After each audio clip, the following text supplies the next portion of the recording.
it's Rebecca and today is another book review day, and this is my 36th book that I've been reading for the 2015 reading challenge. I will put a little link down below in the description box to explain what the challenge is about, but basically it's to read 52 books over the year, with each book coming from a different category.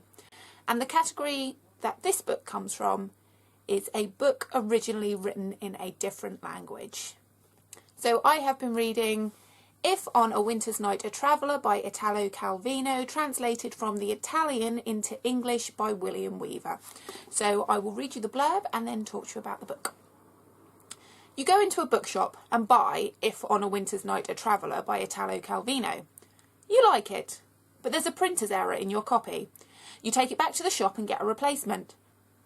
But the replacement seems to be a totally different story. You try to track down the original book you were reading, but end up with a different narrative again. This remarkable novel leads you through many different books, including a detective adventure, a romance, a satire, an erotic story, a diary, and a quest. But the hero of them all is you, the reader. So, this is a book I have been wanting to read for a while, actually. I've read one other Italo Calvino book at university, but this one was one that quite a lot of people talked about. So I thought I would give it a go for this challenge, plus it fitted into one of the categories. It has taken me quite a long while to read, I will admit. It's about 2.5 weeks for this one, and I know I am a slow reader, and I will say that I have been fairly busy these past 2 weeks, but this is quite hard going. The concept of the story is really amazing. It engages you as the reader, and you actually become part of the book rather than just sitting back and reading. You're actually involved in the story, and it's divided up very, very strangely. Every other chapter the book is talking to you, so it's in second person narrative, which I think is amazing. I think more people should write that way, and it actually talks to you, the reader. So it starts off, you've got into a bookshop, you've picked up this book, you think, oh, that sounds interesting. You start reading it, and then you realise there's something not quite right with the text. Some pages are missing, or some pages are blank, and there's some repetition, and you're a bit like, oh, that's surely not what was intended. I'm going to go back to the bookshop and get another copy, because this is obviously something wrong with the manufacturing of the book. So you go to the bookshop, and you ask for a replacement, but then you end up being given a different story altogether. And while you're reading this different story, strange things start happening, and you're on this quest to find the original text of this, If on a Winter's Night a Traveller. And while you're going through this, every alternate chapter is the beginning of a new story. And it takes you on this journey through different genres, different styles, different characters, different places, different countries, while you're trying to find this original book, this original text that you have wanted to read. And in some points it's difficult to keep your mind focused on the story, because there's no beginning, middle and end. It's not like what I would call a normal book, although I shouldn't really say that, because everything has its own merits in its own way. But you start reading a book, you think, oh, this is going to happen, then something else is going to happen, and then it's going to end.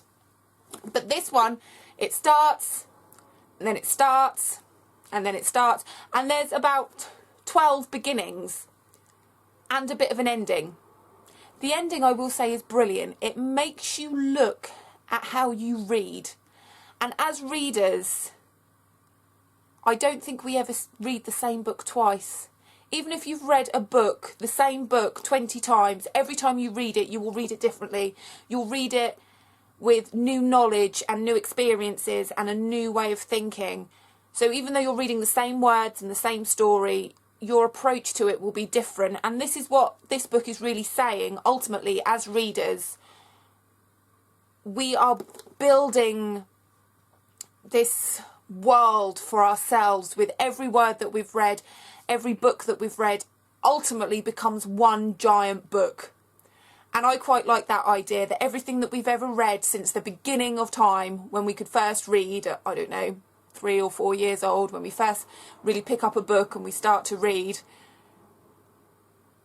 to the last book we read, is just a culmination of all these amazing words and all these amazing sentences, and it develops us as people, and we change because of what we read, and what we read changes because of us. And I just think it's quite deep and a bit philosophical, but the end certainly made this worthwhile. It was tough, I'm not going to deny it. I will have to read it again because there were points where I was just glazed over. But the concept is outstanding, and it is so worth reading, but I think reading slowly and taking your time and not thinking, oh, I've got to read this in a week, because I didn't, and now I'm a little bit behind on the challenge.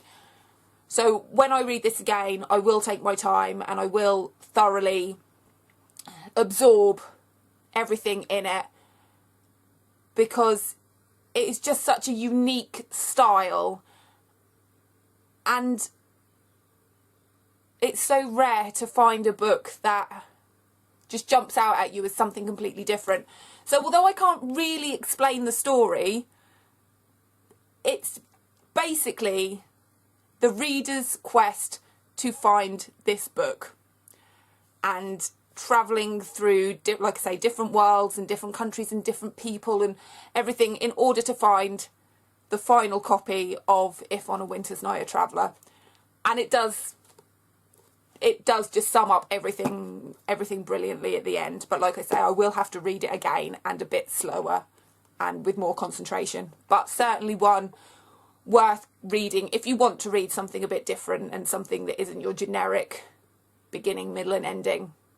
So if you would like to hear any of my other book reviews, then please subscribe to my channel. I put new videos out every time I've read a book. I also occasionally do writing advice, shameless self-promotion, and I just generally share all my bookish writerliness with you. So if you're interested in reading and or writing, then please subscribe to my channel, and I will see you soon. Have a good day. Bye bye.